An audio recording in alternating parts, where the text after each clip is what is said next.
بەپێی زانیاریەکانم تۆ شێخ ئیبراهیم محەممەدی بربژێلی ژمارە 21 لە سەرلیستی 275 پارتی دیموکراتی کوردستان قوتابی دکتۆرا لە زانکۆی ئەزهەر لە شەریعەتی ئیسلامی یاریدەدەری پێشکنەری گشتی لە وەزارەتی ئەوقاف سەرۆکی پێشووی لیژنەی ئامادەکردنی وتاری هەینی و مامۆستا لە پەیمانگە ئامادەکردنی ئیمام و خەتیب لە هەولێر ئەندامی لیژنەی بەرەنگاربوونەوەی بەکارهێنانی مادەی هۆشبەریت بەخێر بەیت بۆ بەرنامەی AI5 5 پرسیار لێت دەکەین بۆ هەر پرسیارێک یەک خولە کتایب بۆ وەڵامدانەوە ئایا ئامادەی دەست پێ بکەین؟ بەڵێ. پرسیاری یەکەم وەک شارەزایەکی بواری شریعەتی ئیسلامی چۆن دەتوانی هەوبەشی و هەوسنگی و سازان لە پەرلەمانی عێراق بپارێزیت؟ ئەتوانین زۆر کار لەو بابەتە بکەین بە مەبدەئی ئاەتی قورئانی پیرۆز وتەعاونوا عەلە البر والتەقوا. ئێمە دەبێ بچینە پەرلەمانی عێراق شەراکەتی نیشتیمانی بکەین لەگەڵ عێراقیەکانە. بمانوێ نەمانوێ ئەو بابەتەی کە ئێمە بەشێکی لە عێراق تا ئێستا ئەبێ شەراکەتێکی نیشتیمانی دروست بکەین مەسلحەتی عێراق بە مەسلحەتی خۆمان بزانین و مەسلحەتی هەرێمیش بە مەسلحەتی عێراق بزانین. دەبێت کار بکەین لەسەر چەند بوارێک بواری نەوت بواری بوجە کە خەڵکی هەرێمی کوردستان و عێراقیش پێویستیان بە هەردووچانە. دەبێت کار بکەین بە کارکردن بە دەستوری عێراق لەو بابەتەیە. دەبێت بزانین کە مەسلحەتی عێراق لە زیادکردنی داهاتە و پتەوکردنی ئابووریەکی بەهێز و سەقامگیریەکی ئەمنی بۆ ئەوەی کەوا بتوانێت ئابوووریەکەی بەرەو پێشەوە بڕە. ئێمە دەبێت لە بەغدا بتوانین تەحالوفات دروست بکەین لەگەڵ لایەنە شیعەکان هەرچەندێ نەیارمانش بن بەڵام دەبێت لە بواری خزمەتکردنی هاونیشتیمانیانی عێراق هاوبەش بین لەگەڵیانە. دەبێت لە خزمەتکردنی ئەو کەسانی کە مستحقن هاوبەش بین لەگەڵیانە. وەڵامێکی نایابە زانیاریم هەیە مەرجی بەشداریکردنی کوردستان لە حکوومەتی عێراق لە دوای ساڵی 2003 هاوبەشی بوو لە حکومڕانی هاوسەنگی بوو لە بڕیاردان و سازان بوو لە کاتی دروستبوونی کێشەکان بەڵام حکوومەتی ناوەندی هەرزوو پێشەری ئەم مەرجانە کرد. ئێستاش لە هەوڵدایە تەواوی دەسەڵاتی بەڕێوەبردن لە ڕووی داراییەوە بۆ خۆی بگەڕێنێتەوە. پرسیاری دووەم زانیارم هەیە جوتیارانی کەرکووک کێشەیان هەیە چۆن چارەسەری ئەم کێشەیە دەکەیت؟ بەڕاستی ئێمە دەبێت بیگەڕینەوە بۆ ئەو ڕەگ و ڕیشەیی کە لە مێژووە بۆمان هاتووە کە جوتیارێک خاوەن زەوی خۆی بێ بەڵام ئێستا سەنەدێکی نییە کە ئیسپاتی بکە لای ئەم حکومەتە دوا بە دوایانی کە لە دوای 2023 هاتوون ململانەیەکی زۆریان لێ دەکرێت. ئێمە پێویستیمان بەوەیەکەوە یەکەم چەند معالەجەیەکی ئانی بکەین بۆ ئەوەی کە بتوانین ئەو جوتیارەی کە لە ناوچە دابڕاوەکانە وەکو جوتیارانی هەرێمی کوردستان خاوەنی زەویزاری خۆیان بن.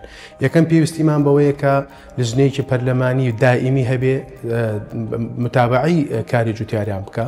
دووەم پیتاقەیەکی ئەلفەلاح ئەوە کە پێی دەوترێ کارتی جوتیاری نیشتیمانی ئەبێ ئەو کارتە جوتیارێ بە هەموو ئەو برابە ڕێزانەمان بدرێت کە لە ناوچە دابڕاوەکانن بۆ ئەوەی کەوا بتوانێت سوودمەند بێت لە هەموو هاوکاری کە حکوومەتی عێراق بە جوتیارانی خوار و ناوەڕاستی عێراقی دەدا.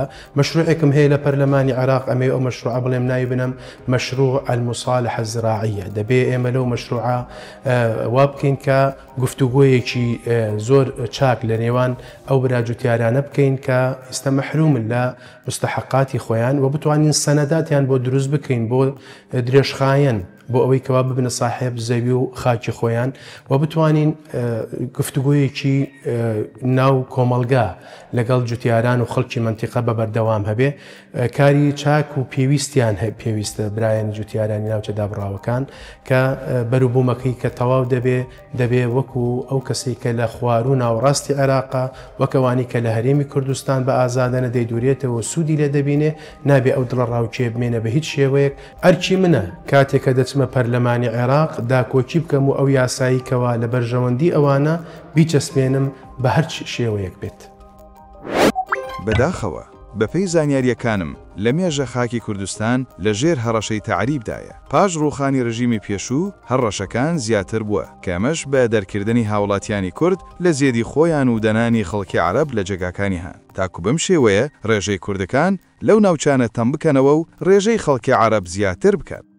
پرسیاری سێم ئایا یاسای مادی هۆشبەر PVC بە هەموارکردنەوە هەیە؟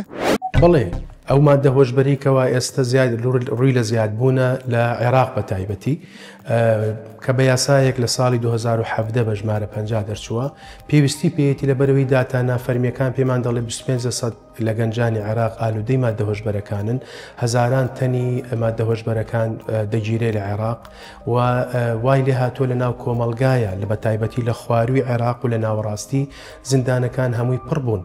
پێویستە ئێمە لە هەموارکردنەوەی یاسایی مادە هۆشبەرەکان زیاتر بەزەیمان بەو کەسانەیە بێ کە وەکو چارەسەرێک بەکاری دێنن زیاتر ئەو مجریم و ئەو تاوەنبارانی کەوا وەکو تجارەتی پێوە دەکەن، چونکە یاساکان هەر کاتێکەوە زیاد بکە لە ناو خەڵکا ڕێژەکەی دەبینین عقوباتەکان و سزاکان توندن دەکرێت. ئێمە دەمانەوێت ئەو سزایانە توندن بکرێ بەرامبەر ئەوانی کە بازرگانی پێ دەکەن، ئەوانی کەوا پارەی پێسپی دەکەنەوە و چەند فەجوەیەکی زۆر گەوری تا یاسا کە تا ئێستا پێناسەیەکی ڕوون و ڕەوانی بۆ مادەی هۆشبەردانە ناوە، بۆیە بەشەکانی زۆر جوان گیانە کردوێتەوە، بۆیە سزاکانی جاری واهەیە لە ئاستێکایە کە ئیستەوا دەخوازێ ئەو سزایانە لە شوێنێکا تون بکرێ بەڵام لە شوێنێکی ترا کەمتر بکرێتەوە. دەبێ وا لەو کەسە بکەین کە ئالوودەی مادە هۆشبەرە بە ئیجباری وا بکەین داخل بە دەوراتی بکەین، داخل بە شیاندنەوەی بۆ ژیان بکەین بە ئیجباری و بە ئیلزامی تاکو حکوومەتیش پاڵپشتی بێ و بتوانین کەسێکمان دەست بکەوێت کە دوور بکەوێتەوە لە بەکارهێنانی ئەو مادە کوشندەیە.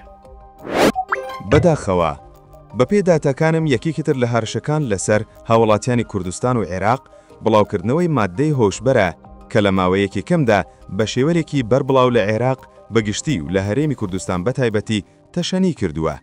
ئەمەش نەتەنیا دیاردەیەکە بەڵکو هەراشەیەکی ئەقلیمیە بۆ سەر وڵات. هیوادارین لە ڕێگەی هەوڵەکانی باڕێستانەوە بتواندرێت بەر بەم شاڵاوە بگرێت.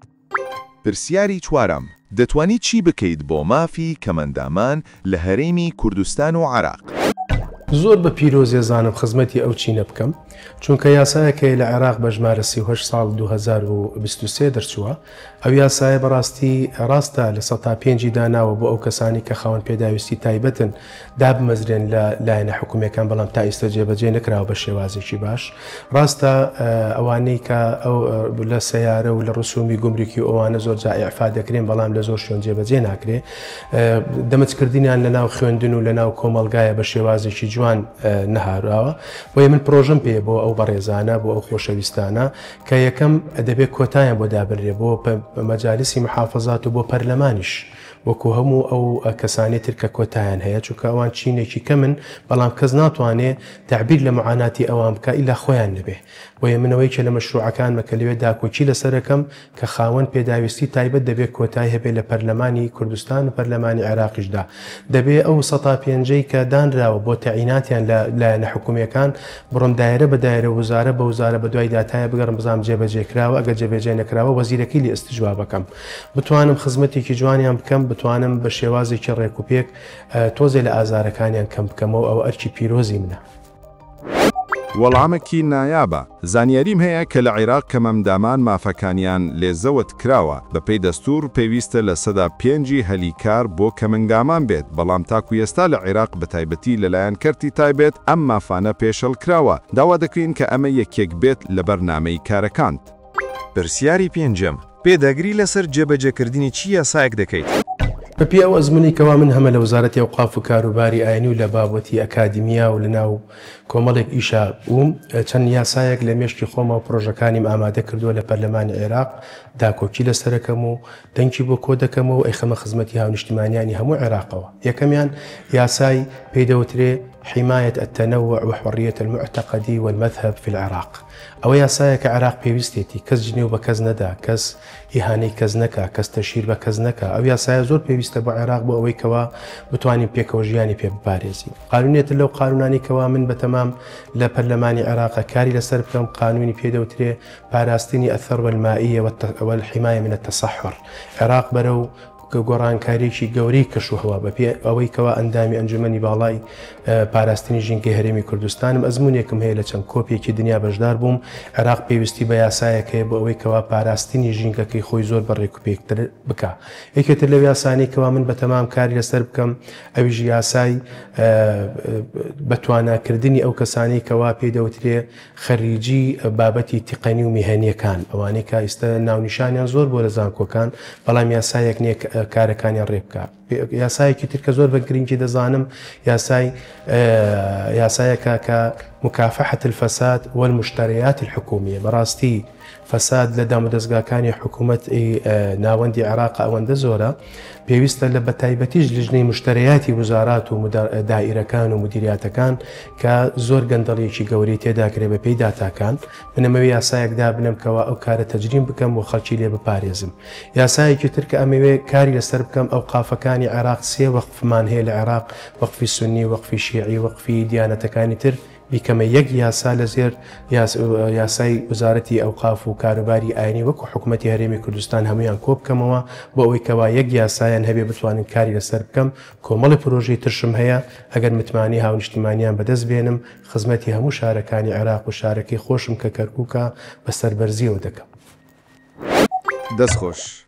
زانیاریم هەیە لەلایەنی دەسەڵاتی ناوەندیەوە دەستور بە شێوەیەکی گشتی پێشێل کراوە بە تایبەت ئەو دەستورانەی کە پەیوەندی بە هەرەمی کوردستانەوە هەیە هەوڵدان بۆ جێبەجێکردنی دەستور دەتوانە مافی هەموو تاکێکی عێراق بەگشتی و کوردستان بە تایبەت بپارێزێت. شەیخ ئیبراهیم محەممەد تاهر بربژێری ژمارە 21 لە بازنەی کەرکووک لەسەر لیستی 275 پارتی دیموکراتی کوردستان زۆر سوپاس بۆ وەڵامەکانی داوا دەکەم خەڵکی کوردستان متمانی پێی بوو بەخشن تاکو بتوانێت ببێت بە پارێزەری مافە دەستوریەکانی هەرێمی کوردستان لە پەرلەمانی عێراق. زۆر سوپاس بۆ بەڕێستان هیوای سەرکەوتن بۆ هەموو کاندیدان دەخوازم.